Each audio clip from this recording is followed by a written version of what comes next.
Hello everyone, my name is Ifwa and you are welcome to another edition of News Generation, the only news program in Ghana for teenagers. While coming up in this episode, pupils of the Seshri Asawinso 7th-day Adventist JHS study in fear. Will the prospect of receiving a full educational scholarship help you remain a virgin? A country in Africa is thinking of this plan to reduce the high rates of HIV, AIDS, and pregnancy among teenagers. We'll tell you which country. And we have a discussion with some of you about the introduction of English literature in junior high school. All coming up now. Please stay with us. News Generation, supported by Cowbell with Vitarid.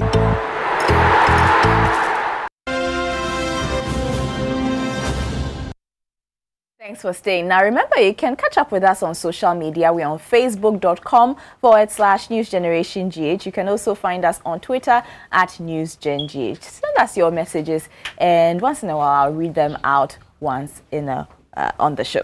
Now, let's go on to our first story. And learning in fear. Imagine going to school and studying, terrified that your school structure could collapse on you at any moment. Sounds scary, but that's the trying experience pupils at Seshri Asawinso 7th-day Adventist JHS go through every day as they journey to school for a better future. Pupils in Seshri Asawinso 7th-day Adventist Junior High School have been schooling in this wooden structure for years, but it is now almost a death trap. The pupils are compelled to learn under it because they have no other option. They study in fear that the structure could collapse on them.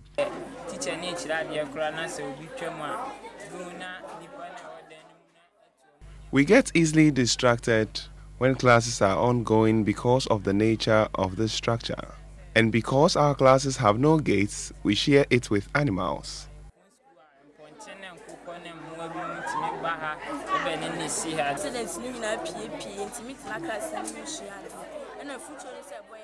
When it rains, we have to abandon classes. There's too much dust in our classrooms too. We are appealing to government to come and assist us. Headmaster of the school, Mr. Samuel Teria, is worried about the threat the wooden structure poses to the lives of the school children. The school authorities are equally appealing to government to assist them complete their new school building, which was started some years ago. Now, it's been quite an interesting week. Let's check out what some of the stories are in local news round.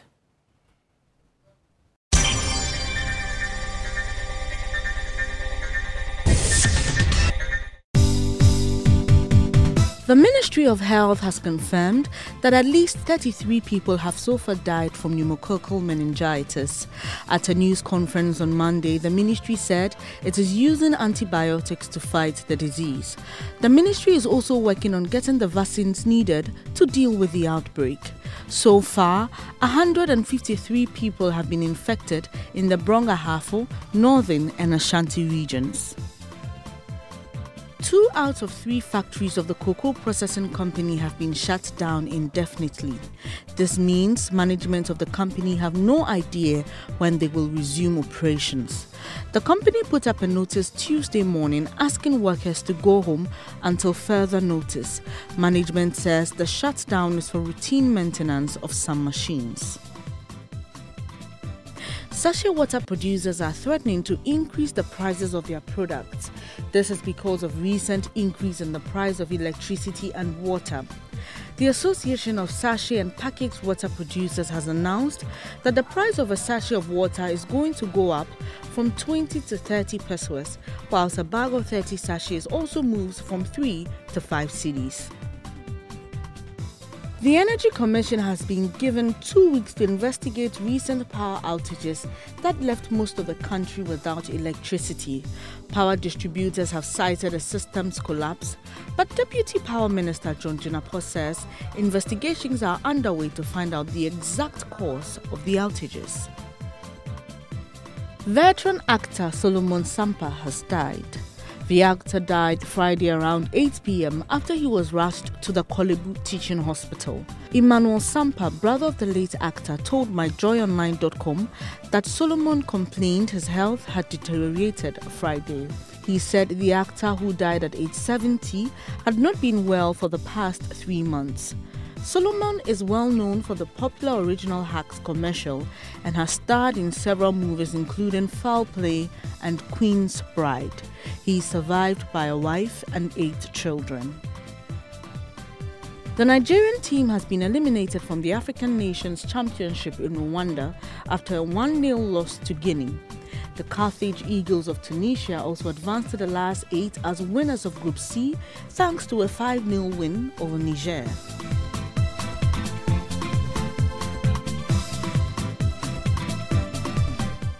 Now, the South African government has introduced a new scholarship scheme called the Virginity Scholarship. This was introduced as a result of the high rate of HIV/AIDS and teenage pregnancies in the Zulu district of the country. The scholarship will be given to virgins, and virginity tests will be done on regular basis to make sure the students do not lose their virginity while in school.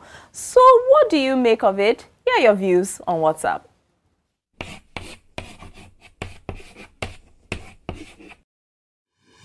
I think it's a good thing because to prevent teenage pregnancy and also to prevent HIV, because when you get pregnant during your teens, it can stop interrupt your education. So I think it's a good thing to help those who actually keep their virginity. The Virginity Scholarship Scheme, I think it's a good idea because many teens at this age, they decide to no, it's not their fault that they get raped or they lose their virginity, but then who knows what could happen. So this scholarship thing is a good idea because when teens know about it, they can try to prevent it, and then if someone wants to tell them, they can be assertive and say no. And it's a good idea because they can finish their education quickly and become what they want to be in future. Who knows, they could be your next president or something. It may be discriminatory, but what can they do about it? But I think it's a good idea. I think it's a good idea because it will encourage young ladies to keep their virginity until they are ready for marriage, and it will also encourage them to focus on their studies, not go around after boys. Yeah, it could be discriminatory at times because you never know why the lady lost her virginity. For all you know, it wasn't her fault. It's a good idea because some girls during their teens, because of broken homes or because their parents do not care about them, they are free to do whatever they want. And other times too, because of their greed, they decide to practice prostitution. Other times their parents are greedy, so they want them to practice sex trade. So the Virginity Scholarship Scheme is a good thing because it will teach the girls about these things, tell them the bad things about it, and it can also help them in their education so that they can help their family. Because some of the girls, when they know that they are virgins, people who don't know about it, they'll start calling them names and those things, so they lose their social stigma. It's a good idea because it makes girls focus on their studies and not think about having sex, being premarital parents and teenage parents. And I also think it's a bad idea because sometimes the girls, it's not entirely their fault that they get raped and other things, but then they should try and put some exceptions to the rules they've given.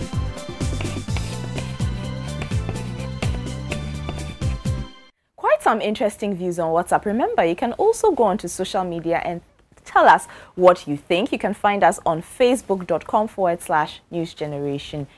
Send your comments there. Now, if you've been following the news, then I'm sure you've heard the word microcephaly. It's a word that has been popping up in relation to the Zika virus, which we explained in our previous episode. You know, that virus that is making women give birth to children with small heads in South America. So what is microcephaly all about? Let's find out. Microcephaly, simply put, is the abnormal smallness of the head. It is supposed to be a rare disease that does not happen very often. It is a condition where the head is smaller than the usual size. Microcephaly is sometimes detected at birth, but other times the head doesn't grow as it should, even if the child has been born normally. And it doesn't end there. Microcephaly can cause a lot of problems. For example, it affects the normal brain function of a child. And remember, the brain is responsible for your general bodily functions. Some of the complications of microcephaly are speech and movement delays, difficulties with coordination and balance, dwarfism, facial distortions, mental retardation, seizures, and hyperactivity. There are several causes for this defect. Let's teach you some new words while we explain. Craniosynostosis. This is the joining together of bony plates in the skull. This can sometimes keep the brain from growing. In this case, surgery can help separate the bones so the brain grows normally. Chromosomal abnormalities. Every human being is made up of 46 chromosomes, 23 from mother and 23 from father. These chromosomes have the code to make a normal human being, but it does not always happen that way. Certain chromosomal abnormalities like Down syndrome can cause microcephaly. Decreased oxygen to the brain of the child when it's in the womb. Infections of the fetus during pregnancy like measles and chickenpox can cause microcephaly. Very recently, we've told you about the Zika virus, which is caused by mosquitoes and has been linked to many babies in South America being born with small heads. Exposure to drugs, alcohol, or certain toxins can cause brain abnormalities. And severe lack of nutritious food during pregnancy are some of the causes of microcephaly. Not all children with microcephaly will have developmental problems. If the cause of the condition is not severe, most children are able to grow normally, even though their heads will remain small.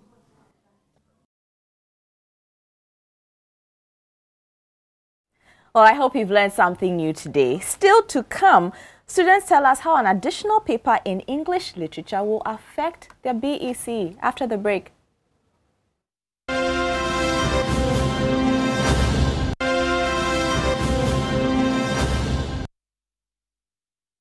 Welcome back to News Generation with me, Efwa Akwa Harrison. Remember, you can catch up with us on the program on facebook.com/newsgenerationgh. We are also on Twitter at newsgengh. Now, the Ghana Education Service has included literature as a course to be studied in junior high schools. This is to improve standards of English among students and also make it easier for them to study the subject in senior high school. Exams on literature will take effect in 2017. This means instead of writing 9 papers for the BECE, students will now be writing 10 papers. So Deborah went to Christ the King to have a discussion with some JHS2 pupils. Ghana Education Service has introduced a new course, that is the literature, into the junior high school syllabus. So I'm here with students of Christ the King International School to discuss on the issue. Tell me, how does it feel knowing literature is now part of your course? Normal, because we started in the Form 1, so we have an idea of it, so I don't think it'll be hard. And with the cockerel, I'm sure it'll be easy to write. I think the same, because since we started in Form 1, it's now part of us, so we know what to expect and what to write. You started literature in JHS1. What about those in other schools who are about starting literature? How do you think they are going to feel about it? They'll find it easy to learn because once you put yourself to it, it's a very fun subject. You're just learning new stuff you never knew about. So it'll be easy for them to learn. What about you? I think it might actually help them in their English because there'll be some stories and poems and folk tales that they have to read, and they'll have a general idea of what to do if they have comprehension or composition. So rather help them. You took it from JHS1, but they are now starting with it, and next year they'll be writing BEC on that. So tell me, just put yourself in their shoes. How do you think they are prepared for that? It's not that much of a complicated subject. It just has to do with expressing yourself and all that. So if you just pay attention to it and try your best in it, I'm sure it won't be that hard to do. The timetable is already made. So this changes coming up. Do you think it's going to affect them? Not really, because literature is like I said, it was really very easy. And when you have the book, it'll be easy to learn. And when you take it home, you can also learn on your own. And there are nice stories there, so you can read it and you like it. So Literature can also be put where English was supposed to be. For example, if on a day you have grammar, you can divide that period into two, one period for grammar and one for literature. They don't have enough time for literature. They can also take it upon themselves so that if they go home and they have their own personal timetable, they can add literature to it so that they actually study ahead. Okay, but now they are telling them to read The Cock Crow. Any idea of what The Cock Crow is all about? Have you read anything on Cock Crow? There are poems and short stories, and then there's even a play in it. And this it's really exciting because once you look at it, you'll be excited to learn about it. And you might even want to act out the play in your class because we are even doing it in our school right now. And it's very nice. And The Cockroaches, it introduces you to a lot of other things you never knew about. There are poems that just open your mind about the world, and it's really nice. Okay. Do you have any fair idea? I think The Cock Crow is a book that entices you to learn literature in a new way and also introduces you to short stories, and it also helps your grammar and composition skills. You used to write 9 subjects, but now it's going to be 10. Do you think it's going to affect your studies in any way, or it's going to put pressure on you guys during BC? I doubt it, because literature is just another form of English. So whilst you're learning English, you can also learn literature, because with comprehension, it's like short stories or poems that you really have to think about what you want to write. So you just have to read the folk tales or short stories or poems so that, like, if by any chance it comes in BC, you'll be very prepared for it. If you start preparation early, it will not be so much of a big deal. Since you have already started early, you can just add it to it so that by the time BC comes, you'll be prepared for all 10 subjects. Okay, you said something about preparation. Now, it just came up. So being informed, you just have a year to prepare for literature. And literature entails lots of things. So how do you think they are going to be prepared, putting yourself in their shoes? I think you have to start immediately so that by the time you get there, you'll be ready and be strong enough to write the BC and pass it successfully. But do you also think it's necessary for a school to get a teacher specifically for literature, or maybe the English teacher should just handle literature? If the English teacher if he knows what he's doing, if he can really teach literature, then yes, they can put him in. But if they are not really sure about that, then they can bring another teacher in who they are sure can teach the literature so that students will understand. Students who are now starting to understand it and learn more effectively. If the teacher's schedule is full, they'll need someone to help that teacher part-time. So if the students don't understand a particular thing and no one they know can help them, they can go to that teacher. And that was a discussion that our reporter Deborah had with some students of the Christ the King School. Let us know what you think. You know where to go. Now, some pupils at Sansu Methodist Primary School learn on empty stomachs, making it difficult for many of them to stay in school. This is because some caterers managing the school feeding program in Obuasi have not cooked for the children since the term started earlier this year. Your classroom dia or bad now photo on corner. Some of my mates come to school with no money because their parents tell them they will be fed at school, but they end up staying in school throughout the day with no food. When this happens, they are unable to concentrate and study well.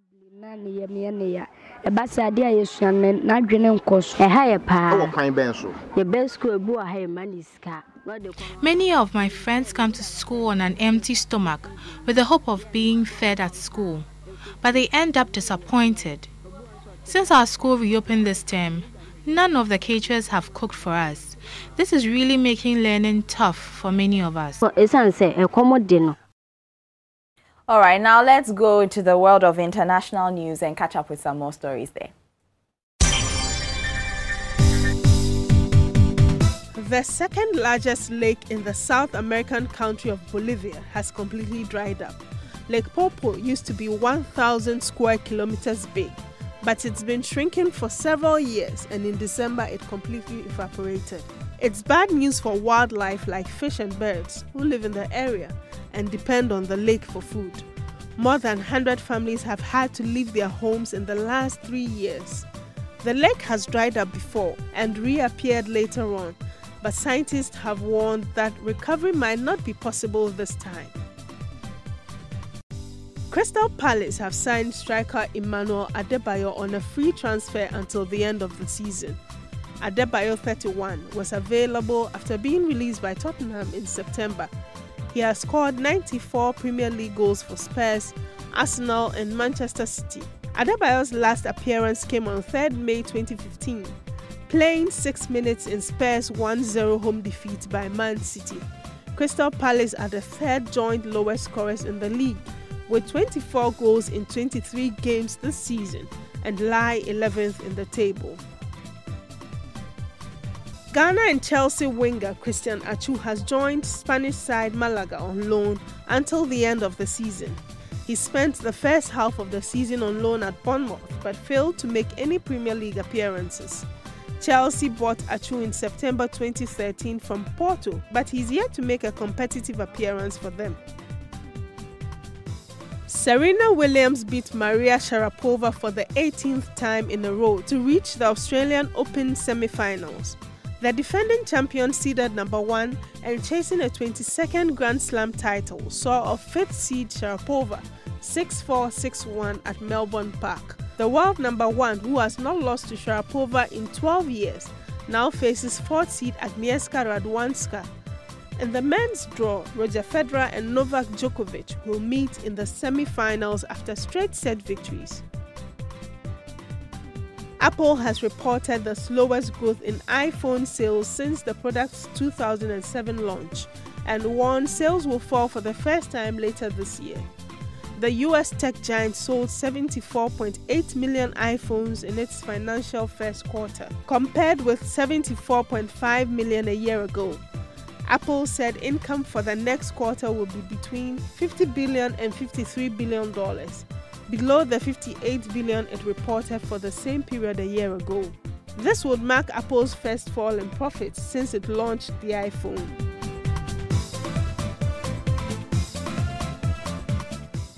Let's tell you what's trending. A 9-year-old collects hundreds of Barbies for homeless girls her age. Here's a question for the girls. What would you do with 1,000 Barbie dolls? I can only guess, but a 9-year-old wants to give that many dolls away.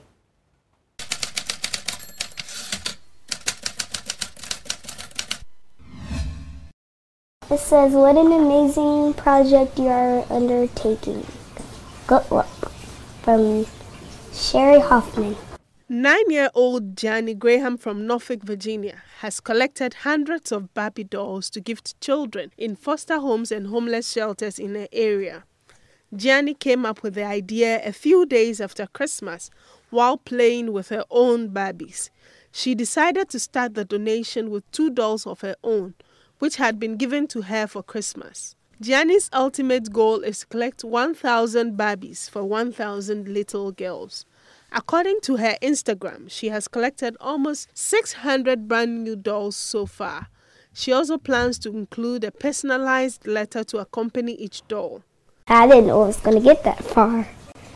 I didn't even know that he was going to see it. I was like, how? She has a website to help collect the dolls, and so far, people from all over the US have mailed and dropped off Barbies for Gianni to donate. Once she reaches her goal of 1,000 dolls, Gianni plans to personally deliver them to the shelters and mail them to a list of little girls living in foster homes. Hold on to this doll and hope it'll bring you joy. Go Gianni. And before we go, let's take you back to Christ the King, where Deborah Busumbru brought us a report about how they are preparing for their 60th anniversary. Now, she went back to the school ahead of their final rehearsals, and here is her report.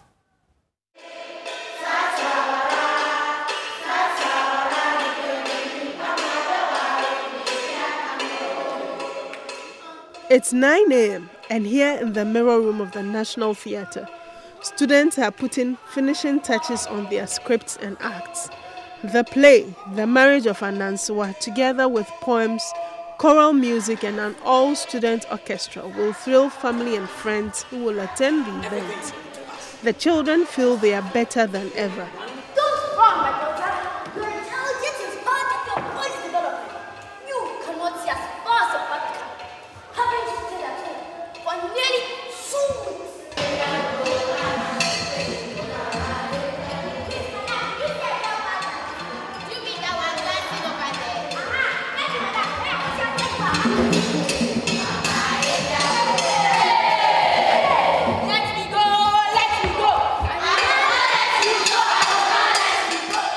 They have come a long way with their acting. Meanwhile, at Christ the King premises, the school choir attentively takes instructions from their director.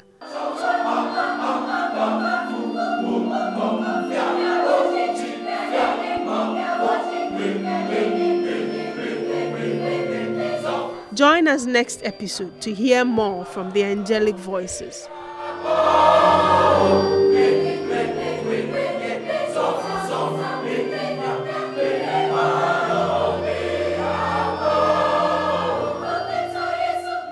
Well, I am definitely excited for the Christ the King 60th Anniversary Talent Explosion on Saturday, January 30th. It's at the National Theatre at 5 p.m. Will you be there?